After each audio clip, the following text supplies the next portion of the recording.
நிறைய motivational books நீங்கள் படிச்சிருக்கலாம். But இது ஒரு மாதிரி உண்மையிலே ரொம்ப நல்ல ஒரு புக்கு.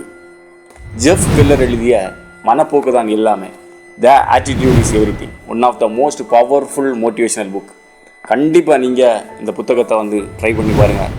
எண்ணம் போல் வாழ்க்கை, மனதிலிருந்து தான் ஒருவனுடைய வெற்றியும் தோல்வியும் தீர்மானிக்கப்படுகிறது அப்படிங்கிறத பற்றின ஒரு அருமையான புத்தகம். ஜெஃப் கெல்லரை பற்றி சொல்லணும்னா, அவர் ஒரு வழக்கறிஞராக இருந்து அதுக்கப்புறம் வந்து ஒரு மேடை பேச்சாளராக, ஒரு புத்தக எழுத்தாளராக தன்னை மாற்றி கொண்டவர். இந்த புத்தகத்தில் அவர் ஒரு 3 பகுதிகளை குறிப்பிடுறாரு. முதல் பகுதி, மனதில் தான் வெற்றிகள் தொடங்குகிறது. அவர் என்ன சொல்ல வர்றாருன்னா, வெற்றி என்பது ஒரு மனநிலை. அந்த மனநிலை வேணாம்னா நம்மளை நாமே ஒரு வெற்றியாளராக எண்ணிக்கொள்ள வேண்டும். ஃபஸ்ட்டு நம்மளை நம்பணும். நம்ம வந்து ஒரு வெற்றியாளராக நம்மளை நினைச்சா மட்டும்தான் நம்மளால் வெற்றிகள் அடைய முடியும் அப்படிங்கிறத வந்து அவர் சொல்கிறாரு. என்ன சொல்கிறது, ஒரு மோட்டிவேஷனல் புக்ஸ் நம்ம நிறைய படிச்சிருப்போம்.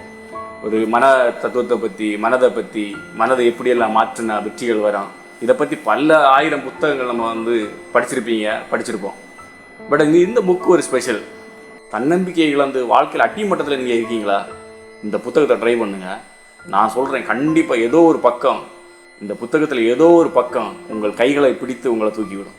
அவ்வளோ அருமையான ஒரு மோட்டிவேஷனல் புக்கம்.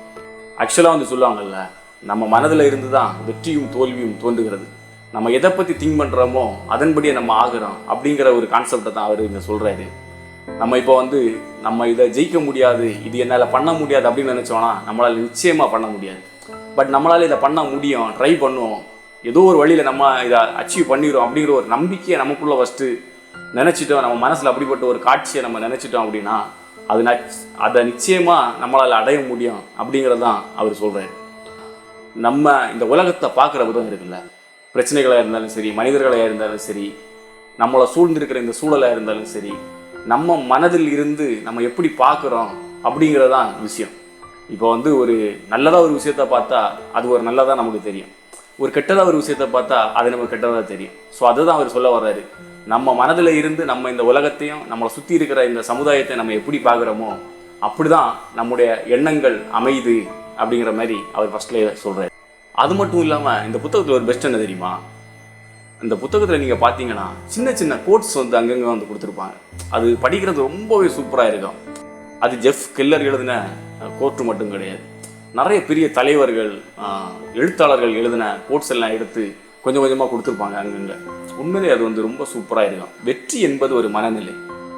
நீங்கள் ஒரு வெற்றியாளராக மாற விரும்பினா உங்களை ஃபஸ்ட்டு நீங்கள் ஒரு வெற்றியாளராக பார்க்க வேண்டும் அப்படிங்கிறத அவர் சொல்கிறார். நம்மளை ஒரு வெற்றியாளராக நம்ம எப்போ நினைக்கிறோமோ அப்போ தான் இந்த சமுதாயத்துக்கும் சரி, நம்மளை சுற்றி இருக்கிறவங்களுக்கும் சரி, நம்ம ஒரு வெற்றியாளராக கண்ணுக்கே தெரியும்.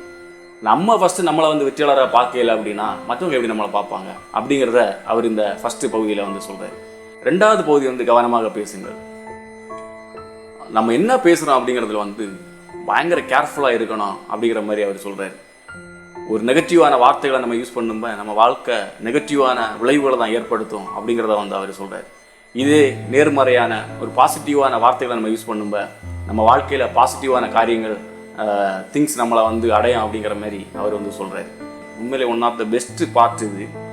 ஏன்னா நம்ம என்ன பேசுகிறோம் அப்படிங்கிறதுல வந்து பயங்கர கேர்ஃபுல்லாக இருக்கணும் அப்படிங்கிற மாதிரி அவர் சொல்கிறார். உண்மையிலே அது உண்மைதாங்க. நான் பைபிளில் கூட ஒரு கோட்டு படிச்சிருக்கேன், இருதயத்தின் நிறைவினால் வாய் பேசுகிறது. ஆக்சுவலாக வந்து அதுக்கு மீனிங் என்னன்னா, நமக்குள்ளே என்ன தாட்ஸ் இருக்கோ அதன்படி தான் நம்மளுடைய வார்த்தைகள் வெளியே வருது.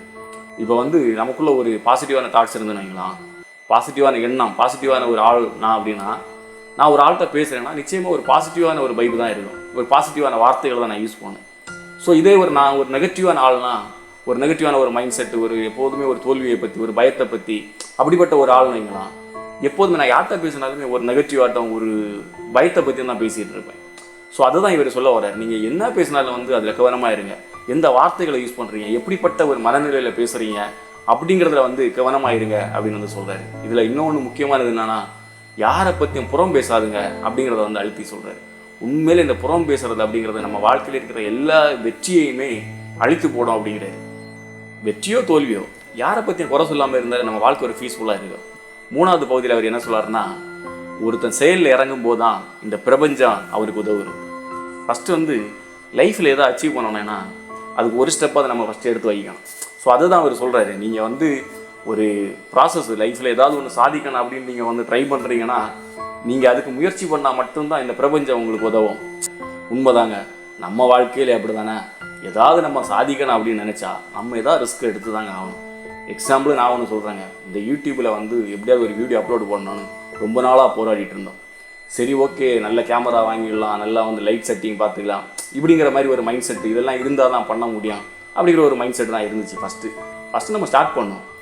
அடுத்தடுத்த ஸ்டேஜில் நமக்கு என்னெல்லாம் தேவையோ அதெல்லாம் வந்து நடக்கணும் தானா அப்படிங்கிற மாதிரி ஸ்டார்ட் பண்ணதாங்க நான் இப்போ உங்கள்கிட்ட பேசிகிட்டு இருக்கேன். ஸோ இந்த மாதிரி தாங்க நம்ம லைஃப்பில் நமக்கு ஏதாவது அச்சீவ் பண்ணணும், ஏதாவது வேணும் அப்படின்னா நம்ம முதல் ஸ்டெப்பை நம்ம எடுத்து வச்சா இந்த பிரபஞ்சம் நமக்கு உதவ ரெடியாக இருக்குது. அதுக்கான காரியங்களை எல்லாம் அந்த பிரபஞ்சம் நமக்கு கொண்டு சேர்க்கும் அப்படிங்கிறது தான் இந்த டாப்பிக்கில் அவர் எழுதுறது. எண்ணம் போல் வாழ்க்கையோட இன்னொரு பகுதி தான் இந்த ஒரு புத்தகம். ஸோ இது ஒரு அருமையான ஒரு புத்தகங்க.